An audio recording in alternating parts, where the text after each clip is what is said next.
Boa noite, sou Célio Bolan e você está na RTV Canal 19, no programa Democracia em Dia. A década Fome e Miséria serve de combustível para a demagogia e não há no horizonte ainda perspectiva de mudança. Hoje estamos com Jefferson Monteiro. Jefferson Monteiro, que ele é conhecido na região e fora da nossa, e no estado e fora também do estado.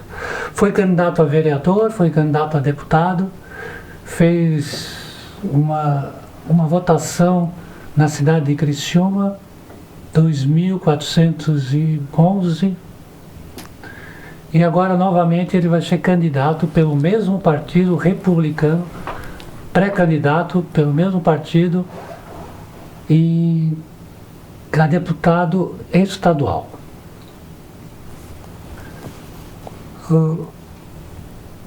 Jefferson Monteiro, qual é a cidade que nós temos? Ou qual é o estado que nós temos?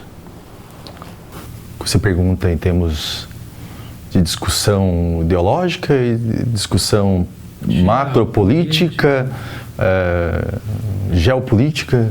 Como que você questiona isso? Eu pergunto sobre qual é a cidade, qual é o estado que nós temos hoje com as várias gestões que nós temos. Então hoje está o governador Jorginho Melo, em relação aos deputados também, o trabalho que é feito em todo o estado. Bom, em nível estadual eu penso que o governador Jorginho Melo tem feito uma excelente gestão, né? Santa Catarina vai muito bem. Santa Catarina é um estado muito rico, é um estado produtivo de pessoas que realmente trabalham e se esforçam para o crescimento. Então, o governador vem fazendo uma gestão exemplar, é um dos melhores governadores do Brasil, se não o melhor, né? Os índices em Santa Catarina são fantásticos. O PIB catarinense ele é maior, em termos percentualmente falando, que o seu crescimento em relação ao PIB do Brasil. Então, Santa Catarina, nesse aspecto, ele vai muito bem. Com relação, quando a gente vai perguntar sobre uma bancada estadual de deputados, Santa Catarina possui excelentes parlamentares, né? Agora, a gente tem que pensar, e aí quando a gente vai discutir a questão de representatividade, é saber se essa bancada de deputados, né, que compõe a LESC, realmente ela é representativa para o sul de Santa Catarina, para a nossa região. E aí eu penso que não, né? E vamos afastar as questões ideológicas, afastar as questões de discussões e narrativas e brigas, não entro nessa questão, me pauto pelas necessidades da nossa região. Eu acho que o sul de Santa Catarina, Criciúma aqui falando, né, a maior cidade entre Florianópolis e Porto Alegre, uma grande cidade e composta aqui por, hoje, podemos falar de mais de 300 mil eleitores, né, e habitantes, ela vem sendo esquecida e muito pelas ações da Assembleia Legislativa, né, em que pese o governo do Estado empreende esforços, né, em trazer recursos para cá. Eu acho que está faltando discutir pautas e projetos estruturantes para a região sul de Santa Catarina. Quando você fala em 300 mil, você fala? 300 mil eleitores, aqui que compõem aqui a nossa região. Tu falas da ANREC. A REC. Nós estamos conversando com o público de ANREC, AMESC e AMUREL. Então, estamos falando de 900, mais de 900 mil habitantes. 1.020.000 eleitores. Votos bons vai ter na base de 700 mil. Então, eu sou um que vou fazer campanha para que as pessoas votem nos pré-candidatos dessas regiões. Você é um deles também. Ontem a gente também já entrevistou outros, não só ontem, já entrevistamos vários. E eu acho que essa campanha tem que ser dessa forma. Eu comecei um levantamento hoje de manhã, mas só para dar um número para você. De 10 que eu vi, da eleição de 2022, já computei 314 votos de pessoas que não são daqui. Nós tivemos 314 candidatos na última eleição. Federais. Estadual. Estaduais foram mais de 600 candidatos na última eleição em Santa Catarina.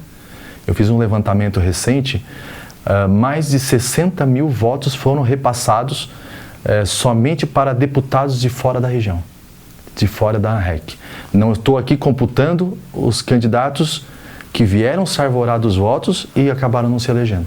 Então, a nossa região, a ANREC, apenas a ANREC, com 330 mil eleitores aproximadamente, ela deixou de eleger, em razão disso, no mínimo 2 deputados estaduais, podendo aumentar a sua bancada. Exatamente. E eu falo de toda a região, tá? As três regiões que a RTV Canal atende. De que maneira podemos alinhar a cobrança de impostos com a qualidade de serviços apresentados? Isso é uma temática um pouco complexa, né? Porque quando você vai tratar de tributo, você tem que fazer estudos muito assertivos e verificar se realmente eles são medidas que podem ser aplicadas no âmbito estadual. Para o senhor ter um exemplo disso, eu hoje represento o segmento da proteção veicular em Santa Catarina. Eu sou o candidato da minha região, do sul do estado, né, compreendendo as 3 regiões, como o senhor fala, a REC, a Morel e a MESC. A Morel é o berço da proteção veicular. E posso dizer para o senhor que, estudando esse setor que produz riqueza para Santa Catarina, que produz acaba disponibilizando milhares de empregos, há uma deficiência muito grande em relação ao seu ecossistema no que diz respeito, principalmente à questão de tributos. E aí falo das autopeças que acabam abastecendo esse setor, né, que hoje não possuem um sistema de substituição tributária, estão por uma regra geral, e falta incentivo do Estado para que essas empresas possam ter produtos mais baratos para o consumidor final. Então, assim, discutir isso, e agora com a reforma tributária, é um tema bastante complexo, que a gente não sabe ainda como que o Estado vai se amoldar a essas alterações recentes. Mas o que eu queria entender, queria ouvir a sua opinião, mesmo que fosse não com muita profundidade, é compreender melhor a relação entre o que tem de recurso arrecadado e o que a população recebe em troca. Muito pouco, né? Isso. É muito pouco.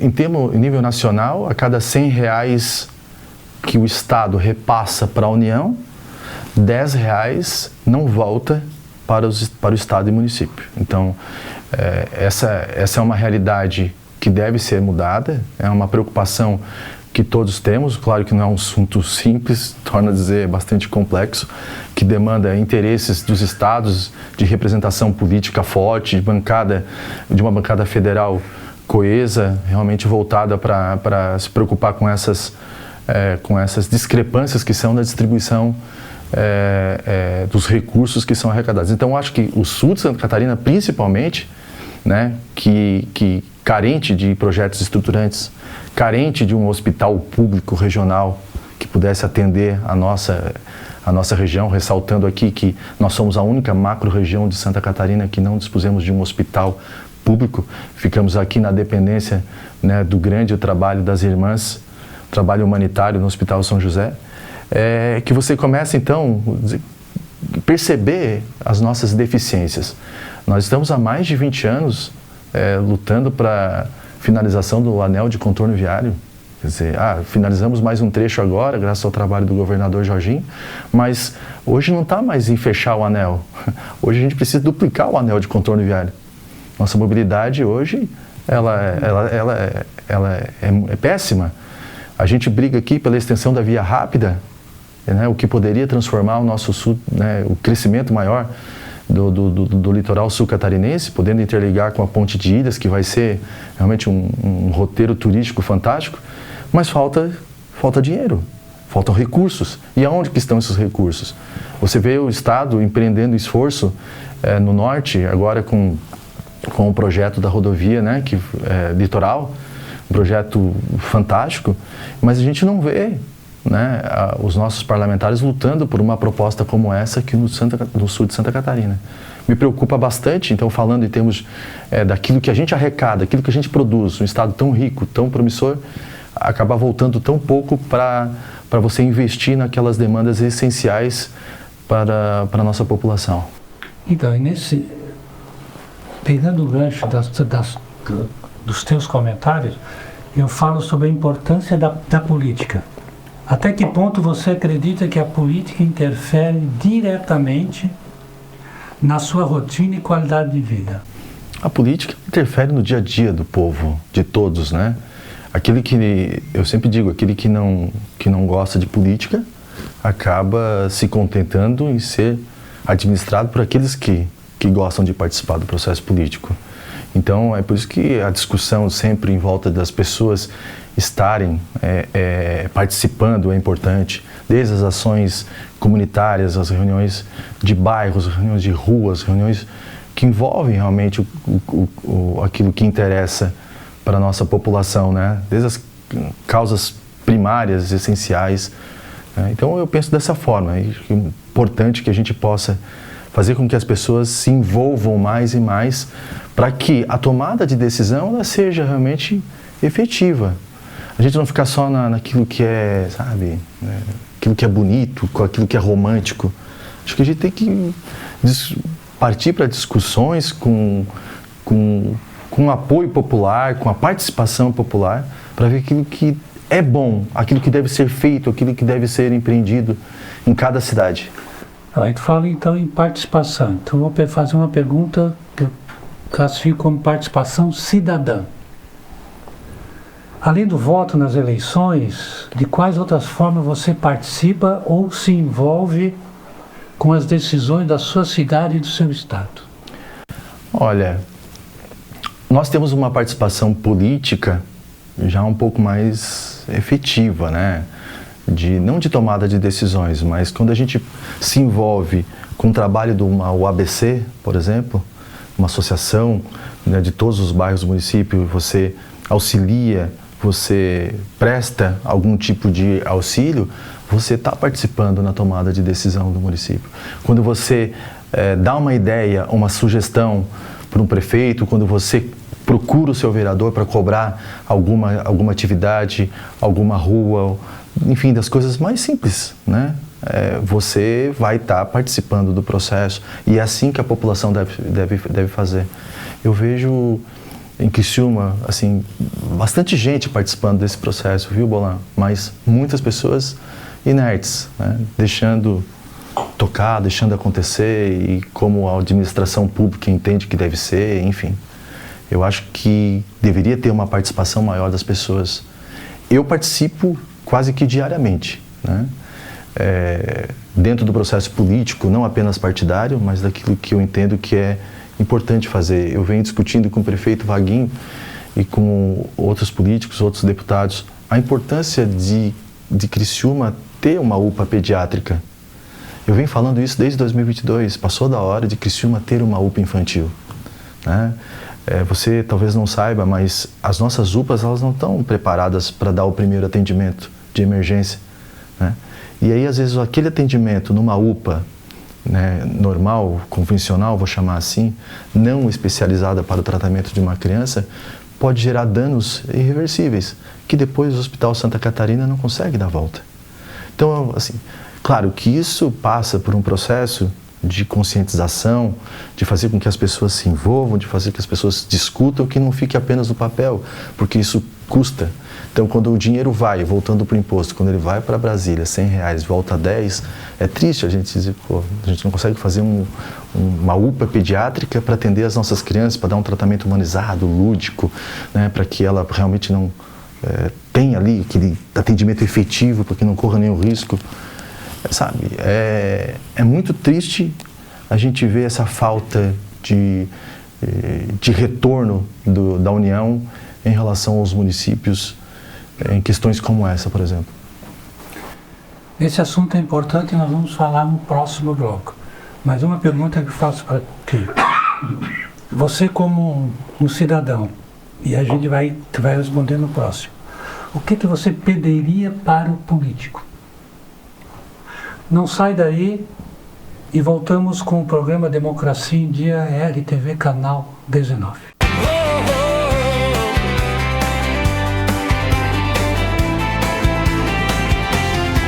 Avisa lá, RTV está no ar.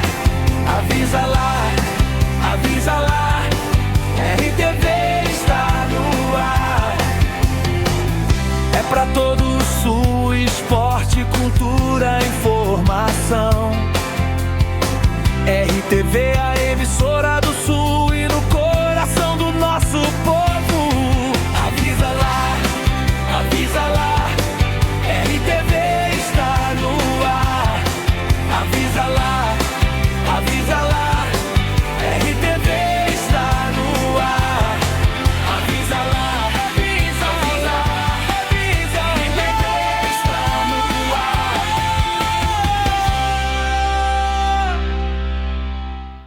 Estamos aí com uma grande promoção da equipe do Plantão do Imóvel para você. Apartamento na Mina do Mato, 5 minutos a pé até o centro de Criciúma. Este apartamento é novinho. São 2 quartos, sala, cozinha, banheiro, vaga de estacionamento, sacada extensa. E a forma de pagamento? Uma pequena entrada, financiamento pelo programa Minha Casa Minha Vida. Aceitamos seu automóvel como parte do pagamento. Quer visitar? Olha o número na telinha! Você que procura as grandes oportunidades aqui no Plantão do Imóvel, a nossa equipe separou para você uma casa de 3 quartos muito bem localizada no bairro Ana Maria. O imóvel conta com 3 quartos, banheiro, sala e cozinha conjugadas. E o especial é um belo jardim com uma ótima iluminação. As condições de pagamento desse imóvel são: pegamos seu imóvel, seu automóvel como parte de pagamento, o saldo parcelado em até 120 vezes direto no boleto. Se você tem um apartamento que ele tem saldo devedor, tem dívida, não deixe de entrar em contato. Pegamos o seu imóvel mesmo com a dívida. Entre em contato no telefone abaixo e agende uma visita.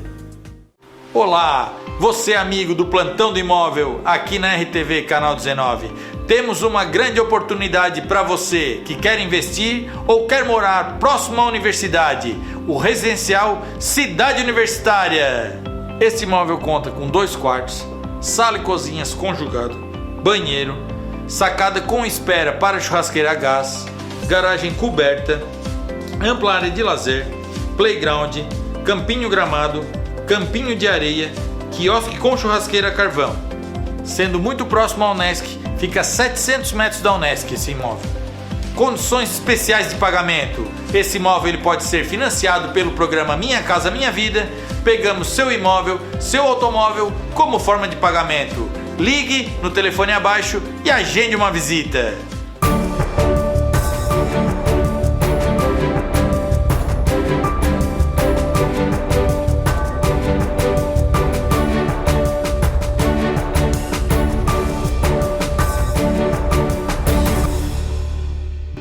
Voltamos com o programa da RTV Canal 19, Democracia em Dia. Jefferson Monteiro é o nosso convidado especial. No bloco anterior eu fiz a pergunta: o que você pediria para você se encontrasse um político na rua? Eu pediria sensibilidade e compromisso. Não, é para você.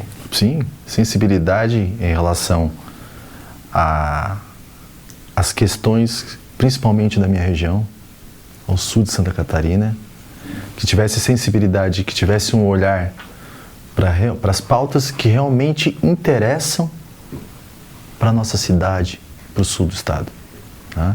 E aquilo que eu entendo como correto, tá? Responsabilidade para cumprir com aquilo que aquele político que vai se fazer representar por mim, que me convenceu de votar nele, de executar a sua promessa de campanha, porque é esse compromisso que deve ser, né, que a gente deve ficar atento e que deve ser tratado com respeito através da ação do político. Acho que esse é o mínimo, isso é primário. Sensibilidade e compromisso. Sensibilidade de olhar, sensibilidade para olhar as causas, as pautas da nossa região e compromisso para executar aquilo que realmente interessa para nós. Isso te deixaria feliz? E resolveria? Não resolveria o nosso problema, não, jamais, mas é um norte, né? É uma questão de avanço. A gente ainda vai passar anos e décadas para, de repente, conseguir atingir um estado, uma sociedade mais justa, solidária, fraterna, né? Eu acredito que a gente ainda está longe disso. Eu salto aqui um exemplo para o senhor, Bolan. Quem anda em Criciúma, a exemplo, sabe o que eu vou falar. Nós temos 2 cidades, nós temos 2 Criciúmas. É bonita a Criciúma do Pio Correia, do Michel, do centro, e a Criciúma dos bairros, né? E a Criciúma onde tem criança passando frio. A Criciúma da criança onde não tem um lar decente para morar. A Criciúma que já tem moradores de rua. A Criciúma do Pinheirinho, né? A Criciúma do Trilho, a Criciúma da Boca, a Criciúma da Quebrada. Vamos ter esse olhar para lá, para ver que se realmente a gente vive numa sociedade justa, quanto tempo vai levar para corrigir isso? Né? Então, não iria entrar, mas um exemplo também simples. Resolve o trilho. Faz uma extensão do trilho por fora da cidade. Né? Acho que já demorou. Ah, vai resolver o problema? Não, mas vai minimizar. Vai permitir que você, de repente, revitalize aquele ambiente para permitir uma ação mais efetiva do Estado, das forças de segurança. Sabe? Então, são várias questões que podem ser discutidas, debatidas, trazidas aqui, mas a gente está muito longe daquilo que é o ideal. Pré-candidato, então, quer dizer, no meu caso, foi perguntado para mim, então o que eu disse? Eu me repassei com a minha cara, para onde eu morava. Eu moro num local que tem asfalto, tem iluminação, tem escola próximo, tem hospital, tem a Praça do Congresso. É diferente disso que tu falou. É diferente de alguém que mora lá no Cristo Redentor ou no outro que... Então, para eles, para mim, eu não queria nada para mim. Não me vinha a resposta. Aí eu disse assim, não, como eu trabalho com jogador de futebol, às vezes a gente precisa de um valor na hora, eu disse baixar os juros, que é no meu caso específico, que é diferente de alguém que mora aonde não tem esgoto, o esgoto é aberto. Então, para mim seria isso. Isso tudo é para a gente fazer um estudo sobre o que tu detalhou, e detalhasse muito bem. A Criciúma nossa, ali onde a gente mora, ou aqui também, da Criciúma diferente que é de todos os 295 municípios. Como é que você pode exigir de uma criança, de repente, de 7, 8 anos de idade, que não mora com o pai, ou às vezes o pai está preso, foi abandonado pela mãe, é criado por uma tia, sem uma educação adequada, e a gente fala de educação em casa, porque a escola, ela serve para quê? Escolarizar. Foi assim que eu aprendi. Quem educa é o pai e a mãe. Mas como é que você vai exigir dessa criança que ela seja igual àquela criança que estuda no Marista, os seus netos, os meus filhos, ou estudam no Michel, no São Bento, ter o mesmo nível de conhecimento, o mesmo nível de oportunidades, de riqueza, né, de poder ter oportunidade. E quantas dessas crianças que sonham, sabe, por uma comida quentinha melhor, né, por um cobertor, por uma roupa, por um tênis da Nike. Essas crianças assistindo uma Copa do Mundo, hoje a gente falando de futebol, né, sonhando em ser, o senhor citou, sonhando ser um jogador de futebol, mas às vezes não tem uma oportunidade para comprar uma chuteira, para comprar uma meia. Então essa, assim, a gente vive uma realidade muito, muito distante. Isso me machuca muito. Eu tive oportunidade, eu tive uma vida simples, humilde, trabalhei muito, cresci. Tenho um irmão, né, fantástico, que hoje ele também é médico, é bem sucedido, mas a gente veio de uma família simples, criados sozinhos pela nossa mãe, né?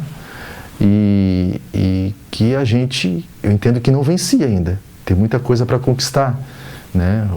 Mas eu passei a ter oportunidades quando peguei na educação, quando me peguei nos estudos, e aí que a gente conseguiu vencer. Mas talvez eu seja uma exceção. E quantos aqueles que não conseguem? Exatamente. Até para o pessoal, o eleitor, as pessoas querem te conhecer um pouco mais, um pouquinho de suas características pessoais. Quando tu está sozinho, o que tu ouve? Como assim? Sozinho. O que eu ouço quando eu estou sozinho? Sobre o quê? Qualquer assunto. O que tu pensa quando está sozinho? Um momento de... Eu sou um pouco sonhador.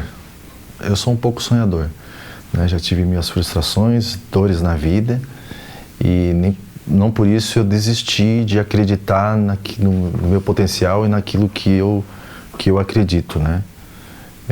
Como eu disse antes, eu sonho por uma sociedade mais justa. Eu sempre me pautei nas grandes causas. Quem me conhece sabe o quanto eu sou combativo, Sim. quanto eu sou corajoso. Né? Não preciso provar mais nada para ninguém. Eu não tenho medo de disputa, de embate. Já participei de mais de 50 júris populares na minha vida. Ganhei 35, perdi 15. Isso é um número que é sensacional. Né? E me orgulho disso, porque tudo que faço bem feito. Entro para vencer, entro para realmente, sabe, ser resolutivo no meu trabalho, né, para os meus clientes, para o meu escritório. E o meu sonho, quando eu digo, né, que eu sou um sonhador, é de levar para a política, exercendo um cargo político, um mandato político, da forma como eu exerço a minha advocacia. Tenho certeza que seria bastante contributivo para mim essa região, para o meu estado. O teu partido republicano possivelmente vai eleger, hoje vocês são 2 deputados republicanos. Somos 2 deputados estaduais, 2 federais. Entrou, na última eleição de 2022, se elegeu apenas um deputado estadual, né? Era um partido que estava com o ex-governador Moisés, que não foi nem para o segundo turno, e então não tinha uma nominata assim, vamos dizer assim, que pudesse fazer frente com outros partidos. Hoje é diferente, né?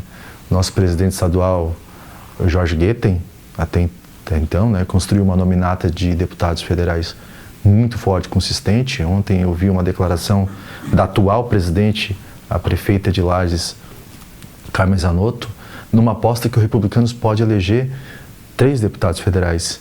E quem conhece a nominata do Republicanos sabe que isso é possível. E digo mais, ouso falar, o Republicanos vai eleger 5 deputados estaduais. E nós estamos trabalhando para ser um deles. Então, a partir de 1º de fevereiro de 2017, você assume a Assembleia Legislativa. Olha, é muito forte a gente fazer uma afirmação como essa, né? Mas tem coisas na vida que a gente, às vezes, não acredita, não espera. E na política, o senhor sabe que as pessoas, elas gostam de apostar em candidatos de chegada, né? É que nem corrida de cavalo, né? Isso. Você não aposta em cavalo manco. Em 2022, eu aceitei o convite de ser candidato a deputado estadual. No dia 2 de abril, era dia do aniversário da minha mãe, um dia de muita chuva, o governador Moisés, à época, me ligou. Monteiro, a gente está precisando de um candidato aí na região, na REC. Pô, no último dia da janela, um convite desse. O Márcio Burgo havia recusado o convite, não sei se o senhor se recorda. E eu disse não, de princípio não estava nem preparado para isso. É um projeto que você tem que montar uma estrutura de 1 ano antes, no mínimo, porque você fazer frente com deputados que já estão 4 anos no mandato, fazendo política todo dia, representando o povo, não. Mas eu aceitei o desafio, fui candidato, como o senhor falou, fiz 5.300 votos, é o que me recordo, e fiz uma votação legal, não é? Considerando outras figuras aqui da cidade que não fizeram a metade, que já tinham experiência em Câmara de Vereadores, já tinham experiência em processo político, fiz uma eleição bacana e acabei me tornando presidente do Republicanos. Então eu aceitei esse desafio e foi um aprendizado, a ponto de, assim, para entender, né? Eu não tinha uma estrutura, eu não tinha time, eu tinha um grupo de pessoas que estavam comigo, a gente conseguiu fazer uma votação. Agora, hoje, eu posso afirmar para o senhor que é diferente. Hoje não é apenas um sonho, é um trabalho que está sendo feito há mais de ano. Como eu falei, eu represento além de lutar pela minha região, eu tenho uma pauta agora no meu sangue, no meu DNA, que é a proteção veicular. Eu faço parte do núcleo jurídico da FABSU, que é uma federação que representa as associações de proteção no Estado. Para quem não conhece, são essas empresas de seguro de veículos, que é aquele que você atende, né, as pessoas que realmente não pode pagar um seguro convencional, que é na forma de rateio. Para o senhor ter ideia, hoje, essa federação tem mais de 100 associações. Essas 100, todas unidas, elas representam mais de 1 milhão de associados. 1 milhão. Tá? Mais de 10% do eleitorado, acho que 14% do eleitorado catarinense. E numa cadeia, num ecossistema com mais de 5 mil colaboradores, 3 mil consultores de vendas, centenas de oficinas de autopeças, guincheiros. Então a gente hoje estamos fazendo um trabalho em todas as cidades de Santa Catarina. Amanhã eu tenho uma agenda, amanhã e quinta em Joinville, com os grandes gestores de Joinville, que estão todos também participando desse processo. Blumenau, Florianópolis, Tubarão, que é o berço da proteção veicular. Então, assim, é possível hoje acreditar que temos chance de lutar. Se tudo der certo, como está sendo planejado, a gente vai disputar uma cadeira assim na Assembleia. Então, a projeção do partido são 5 vagas. O partido, 5 vagas. Até 5 vagas. Eu poderia citar os nomes dos candidatos que fazem acreditar nisso. O Sérgio Mota disputa a reeleição, ele fez 44 mil votos na última, e dessa vez, ele representa a Igreja Universal, ele vem com o projeto do Monjalo, né, gratuito, né, para as pessoas. Então, eu torço muito para que o Sérgio Mota, que é o campeão de votos do partido, que ele faça 60, 70 mil votos. Veio para o partido também o Lucas Neves. É um menino que fez 23 mil votos na eleição passada, ele é de Lages. Hoje ele tem o apoio da Carmen Zanotto. Esse menino você pode escrever, ele vai fazer mais de 50 mil votos. Então só os dois fazem uma cadeira e sobra votos para a segunda. E aí você tem Jerry Consoli, Rio do Sul, né, que disputou a última eleição para prefeito. Você tem a vereadora de Itajaí, Ana Carolina. Você tem o Jean Kuhlmann, que foi deputado estadual, o Periquito, que já foi deputado estadual. Você tem o Acélio Casagrande, um grande nome, meu amigo, né? Acabou vindo por Republicanos, que pena, mas tá tudo certo. Tem o André Moser, o ex-prefeito de Indaial, tem um grande vereador lá de Joinville, que agora eu esqueci o nome, tem o Expedito aqui em Capivari de Baixo, da FUCAP. Tem Jefferson Monteiro. E temos nós. Eu vou sei lá na Assembleia, quando eu digo, a partir de 1º de fevereiro de 2027, as lutas que você for fazer, eu vejo que tu tem um lado social, que incendeia dentro de ti essa vontade de atender essa classe, esse pessoal que estão fora da política, estão fora do normal. Como você falou que nossos filhos, nossos netos são privilegiados com a história, com a parte privada. E a parte pública, se for levar isso para a área de saúde, de educação, nós temos problemas entre comparar um com o outro. Esse vai ser um dos trabalhos que tu vai fazer na Assembleia? Sim. Como todos sabem, há quase 20 anos, 2 décadas, eu milito na advocacia criminal, né? Hoje nem tanto, mas a parte mais sensível da população eu conheço. Os bairros de Criciúma, Içara, Forquilinha, que eu fui oficial de justiça durante 4 anos, eu conheço. Hoje eu presto um apoio institucional, financeiro, para a CUFA, para a Central Única das Favelas, o Alex, meu parceiro. E eu apoio o projeto da CUFA em todo o estado, nas 20 cidades que eles atuam. Cedo espaço e muitas vezes cestas básicas para fazer distribuição nessas regiões. Isso é um trabalho de longa data e a gente não fica divulgando, eu não sou de ficar postando nas redes sociais e ficar fazendo média com isso, sabe? Gosto de ajudar e ajudo muito. Então eu sei, assim, e tenho sensibilidade, né, tenho esse olhar de preocupação com as pessoas que mais precisam, sabe? Não esquecendo, lógico, né, das grandes pautas, mas eu acho que a gente tem que voltar a ter um olhar sensível para essa camada da população que sofre cotidianamente. Isso.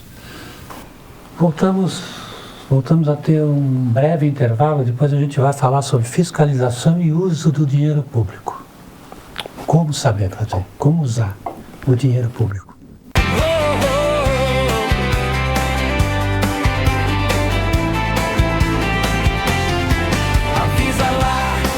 Avisa lá, RTV está no ar. Avisa lá, RTV está no ar. É pra todo o Sul, esporte, cultura, informação. RTV, a emissora do Sul e no coração do nosso povo. Avisa lá, RTV está no ar. Avisa lá, RTV está no ar. Avisa lá, RTV está no ar. Para você que acompanha o Plantão do Imóvel, a nossa equipe agora apresenta uma ampla casa no bairro Lote 6, bem próximo ao centro. É uma casa de alto padrão, ampla, com 4 dormitórios, sendo uma suíte, mais 2 banheiros, com mais de 300 metros de área construída. Ambientes amplos e bem distribuídos. E as condições de pagamento para você que acompanha o Plantão do Imóvel? Pegamos seu veículo e seu imóvel como parte de pagamento. O saldo pode ser feito parcelamento bancário ou também, dependendo do valor de sua entrada, um parcelamento direto. Se você gostou, entre em contato no telefone abaixo e agende a sua visita. Olá, você que quer morar num bairro top, numa casa bacana, sair do apartamento e trocar por uma casa, nós temos o Plantão do Imóvel, tem a oportunidade para você. Fala aí, Rafinha. Vamos apresentar uma casa nova no bairro Ana Maria. Esta casa possui 3 dormitórios, uma cozinha e sala conjugada, uma varanda atrás, uma área de lazer atrás, também possui uma garagem, madeira nova, linda casa com piso em cerâmica. E as condições de pagamento deste imóvel, Wellington? As condições são especiais para você que está aí na telinha assistindo. Olha só, 30% de entrada, o restante é em 120 vezes no boleto. Mas eu estou no SPC, nós damos um jeito. Aceitamos seu apartamento em troca, aceitamos o terreno e aceitamos seu carro em troca. É isso aí! Ligue e agende uma visita!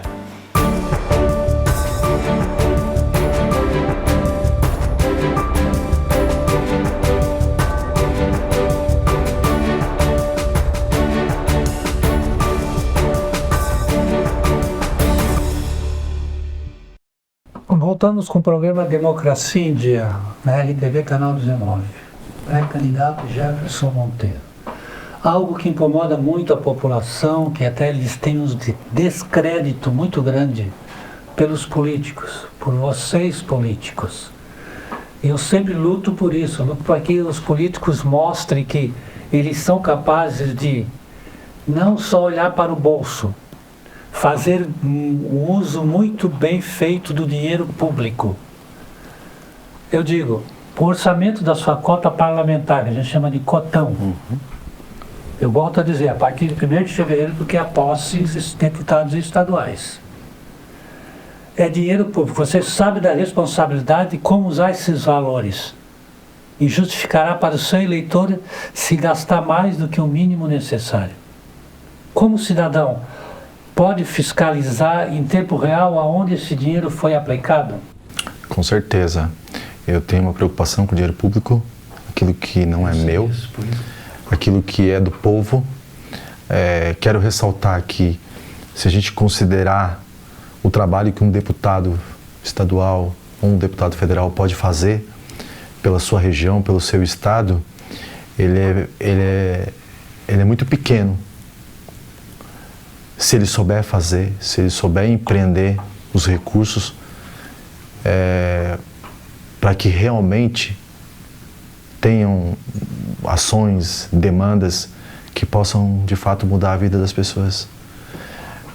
O nosso compromisso, sim, caso a gente, na condição de pré-candidato, efetivando uma candidatura, disputando uma eleição, a gente puder vencer esse pleito, a gente tem sim um compromisso de responsabilidade, aquilo que eu falei antes, sensibilidade e responsabilidade com o dinheiro público. Nós vamos prestar contas do nosso mandato, nós vamos prestar contas daquilo que a gente faz e aquilo que a gente quer entregar.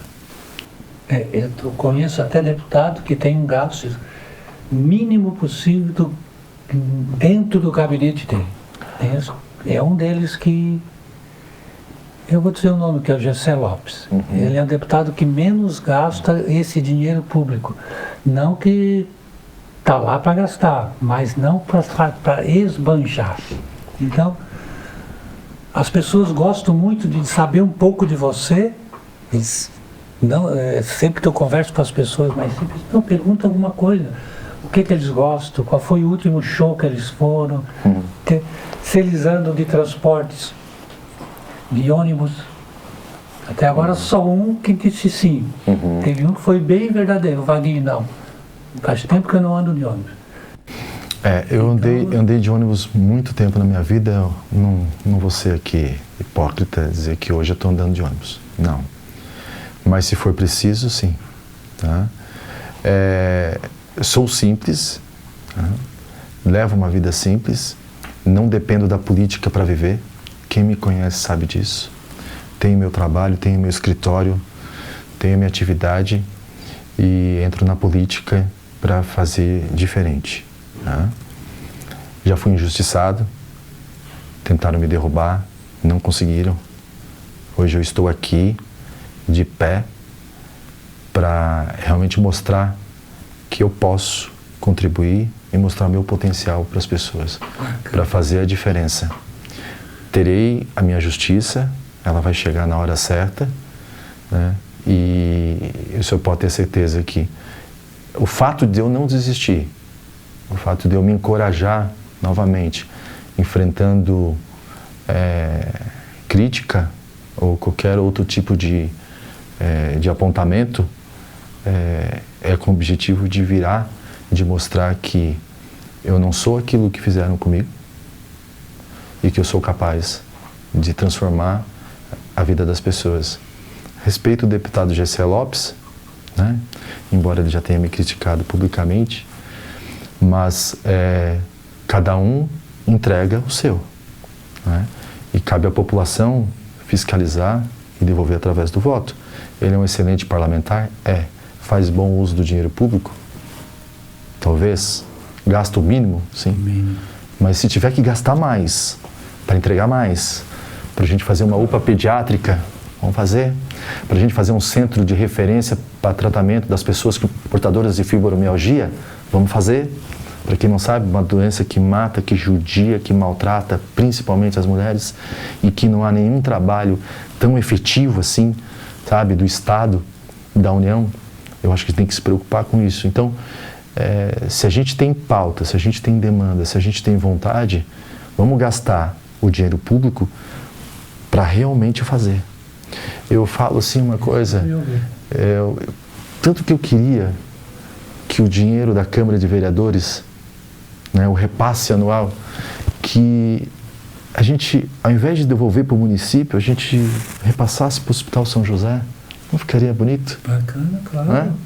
Eu acho que sim, uma preocupação, aí vejo o pessoal querendo discutir aumento do número de vereadores. Criciúma precisa disso? Será que realmente precisa? Precisa aumentar o número de assessores? Eu acho que Criciúma precisa, sabe o quê? Que eu não sei por que não dá conta de sair do papel isso, de uma Câmara de Vereadores decente. Uma vez eu fui duramente criticado por isso, mas hoje o público não consegue entrar naquela Câmara.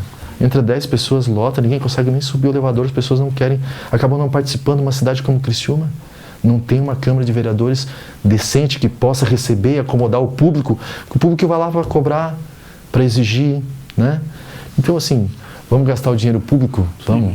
Mas vamos lá, vamos tentar fazer com que esse dinheiro público reverta, não apenas economizar, mas aquilo que eu tenho como cota de deputado, seja nas emendas impositivas, seja aquilo que está lá disponível, para que ele seja efetivamente gasto para o cidadão catarinense. Exatamente, mas é isso mesmo, Jefferson.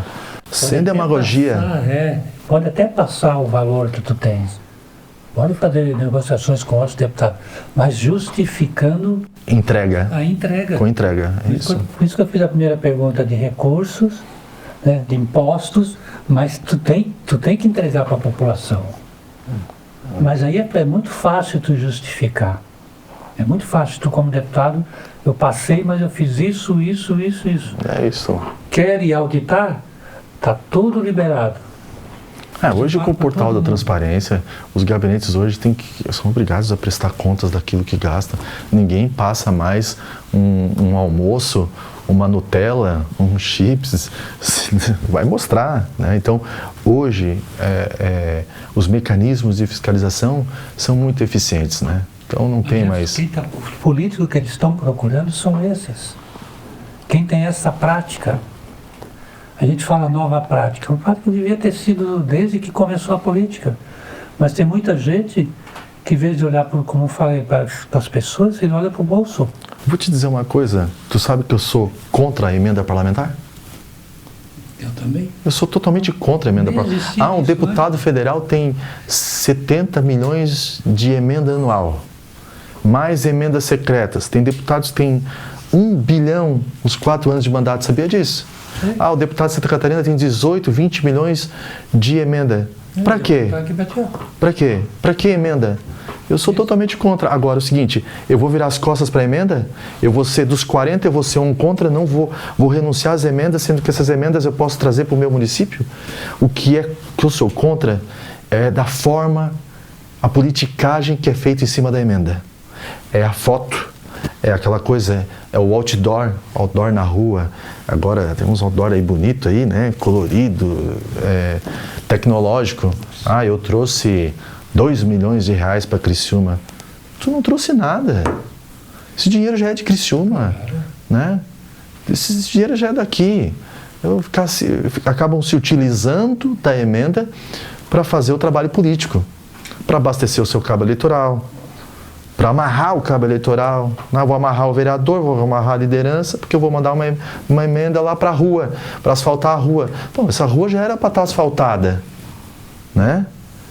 Então, assim, isso eu me preocupo, tenho uma crítica enorme sobre isso. E eu concordo plenamente com isso. Eu conheço um prefeito do Rio Grande do Sul, Floriano Peixoto, onde a cidade pedia há 20 anos uma ponte de uma rua para outra, de um rio para outro. E era muito tempo, uma cidade pequenininha, de 1.673 habitantes. Onde a Câmara toda era, 80% dos 9, 7 são mulheres. Eram mulheres, agora estão 5 e 4. Quando eles conseguiram terminar essa ponte, sabe o que o prefeito fez? Ele não ficou 3 minutos ali. Ele disse, pessoal, eu não estou aqui para fazer foto, muito obrigado e está entregue a de vocês. É isso aí. Tchau. E não é que a gente faz esse tipo, o que eles fazem? Se aproveita e bota em 300 jornais e tal. Porque o deputado mandou emenda tal, tá ali, porque isso, porque aquilo. É isso que se procura na política. Por isso que eles chamam que todo mundo é vagabundo, é ladrão, é corrupto. E o senhor acha que as emendas, por exemplo, de um deputado federal, todos os 16 somados, ela é entregue proporcionalmente para os 295 municípios? Não é. Tudo negociado. Não é.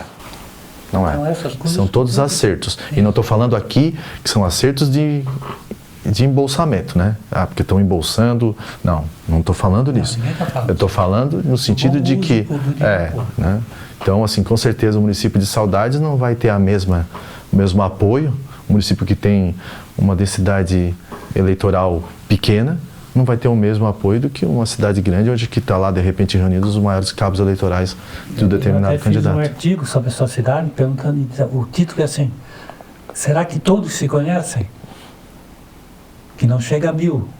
Acho que eu já falei no artigo que eu fiz. Será que todos se conhecem? E será que está certo quando vem um deputado de Jaraguá do Sul encaminhar 4 milhões de reais para um município como Forquilinha? O povo não se pergunta, está certo isso? O que tem por trás disso? Isso mesmo. Eu vou ser criticado, vão me cobrar. Mas eu não tenho medo de falar, não. Mas não importa, eu postei no meu O que um deputado, o que um deputado de Jaraguá do Sul vai ganhar com o município de Forquilinha? Em termos de voto. Por que ele não destina? Que bom para Forquilinha, mas isso soa demais estranho. Exatamente. É isso, Corina. Como me soa equivocado um deputado de fora vir para cá levar os nossos votos, né? E acabar não trazendo nada para cá. Né? Isso que eu fiz, isso que eu te falei de Criciúma, já foram 300 em 10 deputados só. Um deles ali é de Criciúma, aí eu não contei. Mas os 10 primeiros que eu fiz, 340 votos são pessoas que não são daqui. Blumenau, Joinville e Florianópolis, que ganharam esses votos aqui. Teve uma que ganhou 4 votos, 3, mas teve gente que ganhou 171 votos. Que votam em Criciúma. Eu nem voto mais no São Bento, para não dizer que ali é fácil dizer, aí porque vai aparecer voto. Eu voto no Cruzeiro do Sul, que é uma seção pequena, para dizer, se eu votar em quem vai aparecer lá no Cruzeiro do Sul. Por isso que eu sou a favor do voto distrital, do voto regional. E aí quando você já começa a ver que prefeito não tem seu deputado mais de estimação, e aí essa concepção fica difícil de mudar. Né? E vai anos para isso mudar. Porque a gente que está no trecho, que está viajando, que está correndo, você vê o prefeito, o mesmo prefeito, e eu não vou citar aqui numa cidade, comprometido com 20 candidatos a deputado federal, com 20 candidatos a deputado estadual, e aí pega o João lá do bairro Renascer, que é um cara bom de voto lá, que é uma liderança comunitária, uma liderança política, e bota a trabalhar para um candidato de Itajaí. Quer dizer, é o prefeito prestando conta do seu, né, para com esse deputado. E aí, isso vai trazer resultado efetivo para quem? A gente perde representatividade, a gente perde a oportunidade de eleger mais deputado. Eu acho que Criciúma, essa foi a primeira e última, acredito, oportunidade que teve de ter 5 deputados federais, né? Tivemos um raio aqui que caiu, um acaso, claro, de 3 deputados fortes, que foram buscar votos fora, né? Essa é a vantagem, como a própria Júlia, que tem lá a sua bolha, né? Isso é muito bom para a nossa região, e ela realmente faz um trabalho de defesa nacional que eu admiro, embora algumas coisas eu tenho certas críticas, mas admiro muito ela, porque ela é uma mulher de coragem, né? Mas a gente não sei se a gente vai ter uma outra oportunidade de ter 5 deputados federais aqui. É bem difícil. Quando eu falo que o eleitor está cansado da política, o que você acha que quando o eleitor está indo para votar, no dia da eleição agora, nesse trecho, nesse caminho, ele pensa o quê? Eu acredito... desculpa. Inflação, fome, alimentos caros, vendi meu voto muito barato, vagabundos, por que eu vim aqui? Tu acha que alguns assim, pensam quando estão indo? Aí eu vou ficar no achismo, né? Claro. Eu não queria ficar no achismo. Eu acho que aquele que não quer votar, ele nem vai para a urna. Né? A abstenção, ela, salvo engano, está em torno de 30%, né? A abstenção branca e nulo vai dar 30%. 30%. Então, eu acho que já está ali, está o voto. Nós vamos ter 4 milhões de votos bons. Tá? Bom, mas ali está o voto, está aquela pessoa que, né, não quer votar, que é aquela que faz o seu voto de repúdio, né, de negação, enfim. Eu acho que a pessoa que sai de casa para votar, né, o povo também está mais consciente, né? Os formadores de opinião estão mais conscientes. Alguns cansados da política, outros pela necessidade, pela obrigatoriedade de ir lá votar. Né? No achismo falando, muitos não se importam. Eu tenho dúvida de que aqueles que vão para a urna, à exceção do branco e nulo, se realmente eles não se importam. Eu acredito que sim.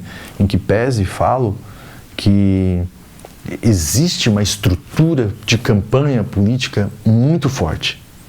As pessoas não sabem, aqueles que não vivem da política, do processo eleitoral, a quantidade de pessoas envolvidas, cabos eleitorais, lideranças, que acabam forçando, no bom sentido, né, e estimulando as pessoas a irem votar e votar nos seus candidatos.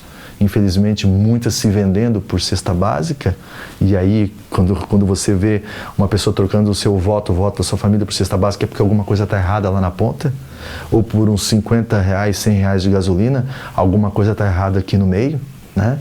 Ou por outros interesses maiores, alguma coisa está errada lá em cima. Então, é difícil você vencer isso, sabe? Então, no achismo, as pessoas, elas ainda acreditam na política, tá? Porque quando elas se dispõem a lá votar, seja para eleger o seu presidente ou para, de repente, fazer com que o atual não vença, ela está motivada com um propósito, sei lá, de perseverança, de acreditar, de esperança, de algo assim. Tomara que seja assim. Se a gente pensar diferente, eu acho que a gente está fadado a continuar assim. Uma sociedade ruim. Eu sou a favor desse tipo de política e vou acreditar sempre. Né? Eu sempre falo, quando chegar a 90, 100 anos, ainda vou estar com esse mesmo pensamento de mudança de postura. Queremos agradecer, foi uma conversa muito interessante, muito bacana. Jefferson, pré-candidato a deputado estadual. Desejamos o melhor para você. E boa noite pela preferência de vocês. Esse programa vai passar, eu não sei ainda a data, mas sempre às quartas-feiras, às 22 horas, sexta-feira, às 23 horas. Me permite, nesse final, desfecho, eu quero agradecer imensamente à RTV e a você, Célio, a quem eu tenho um carinho, uma admiração enorme, que é um grande estudioso, talvez um dos mais conhecedores de política na nossa região, que de fato conhece uma política diferente da política de fazer o bem e o melhor para as pessoas. Então é uma honra recebê-lo aqui e poder ser entrevistado pelo senhor. Eu que tenho. Muito obrigado. Eu estou tremendo até agora. Muito obrigado. Valeu, obrigado.